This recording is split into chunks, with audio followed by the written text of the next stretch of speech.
Well, I'm Noah Schlarman. I'm the executive editor at the Clarion, and I'm here with Dr. Johnson, the president of Sinclair Community Hi. College. Noah, thanks for talking to me today. Thank you for taking the time to sit down Oh, with this us. is great. This Yeah. is fun. Thank you. Yeah. Today we will be covering a range of topics from the impact of the Clarion, concerns of the student body, and some forward-looking goals that the Sinclair might have. Sure. To get things started, how long have you been in your current position? I have been president of Sinclair for a while now, and boy, time flies. And as the old saying, time flies when you're having fun. And so it's been about 22 years Oh, wow. as Okay. president. Nice. It's been a while. So what motivated you to seek out a leadership role? You know, I knew when I was in college, I knew I would probably work for a bigger organization. Okay. Because you have options. You could go into business for yourself or work for a smaller company or bigger. And I knew it'd probably be a bigger kind of organization I work for.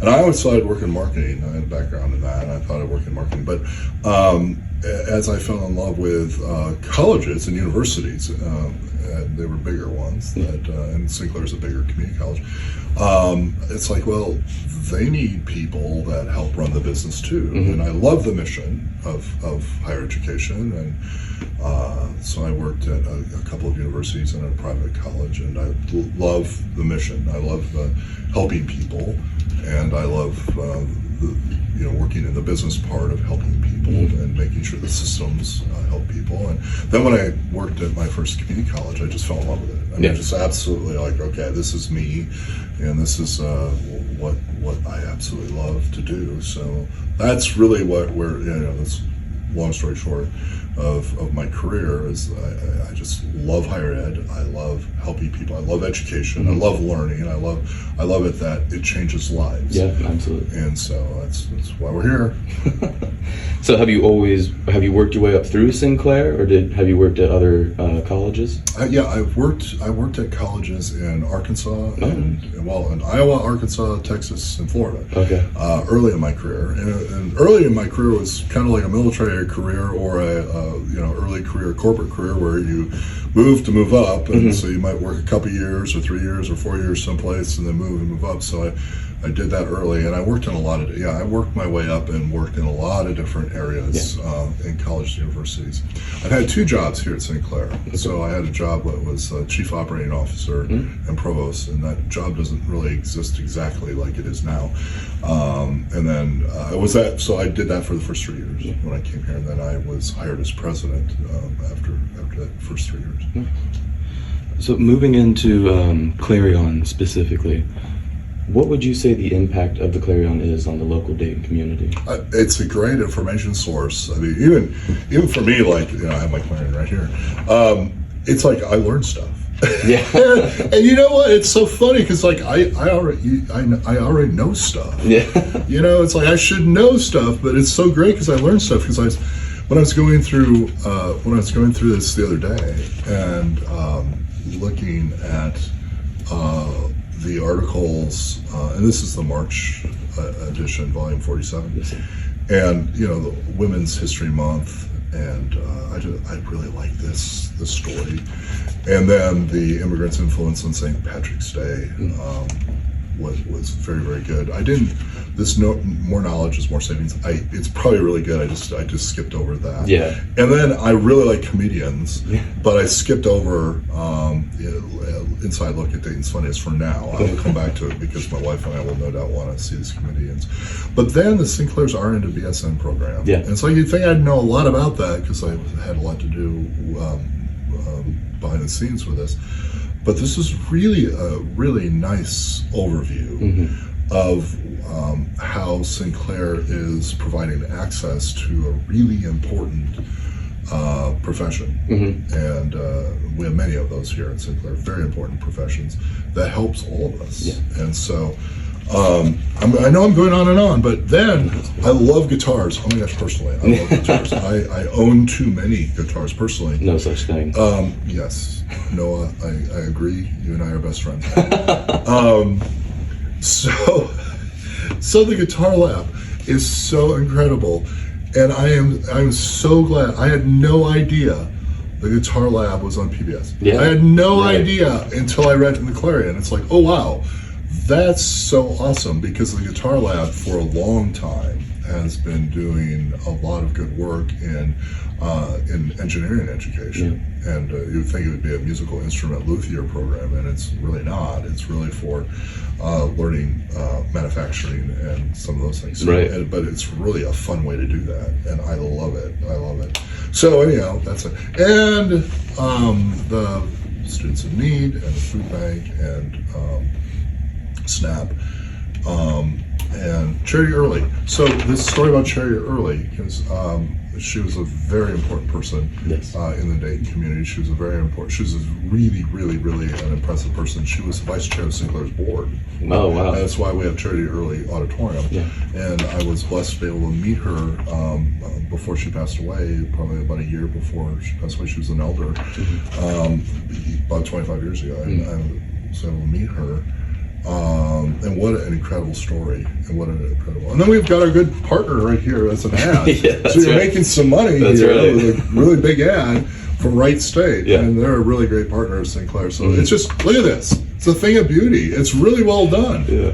Congratulations. Well, thank you. I mean, it can't get better than this.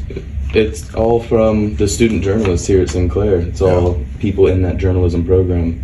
And you mentioned the RN to BSN program.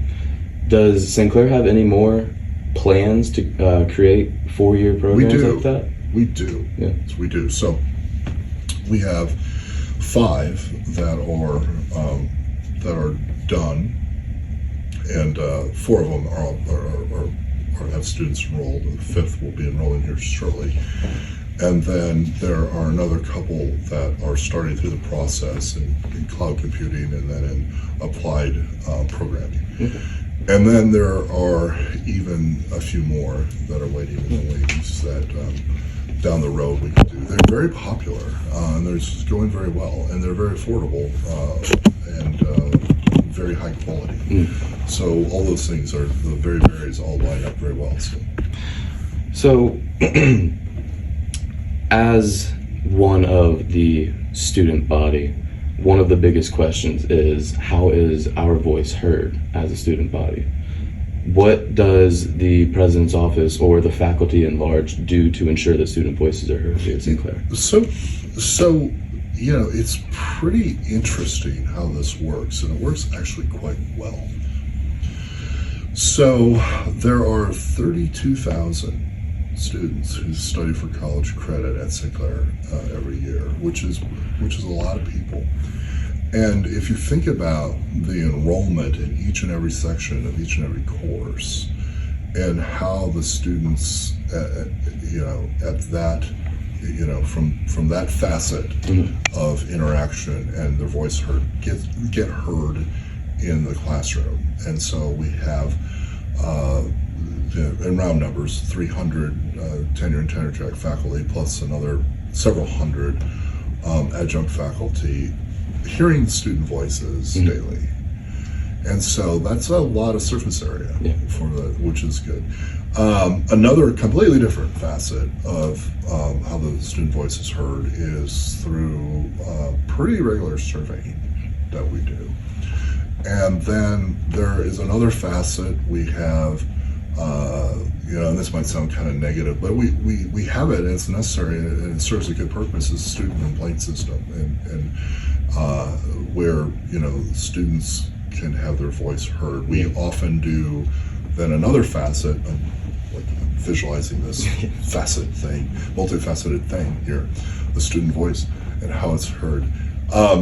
Another facet is our focus groups that we do, and for example, we'll sit in on occasion every year, like a focus group or a student group here or there. That's Senior Vice President Scott Markland set up.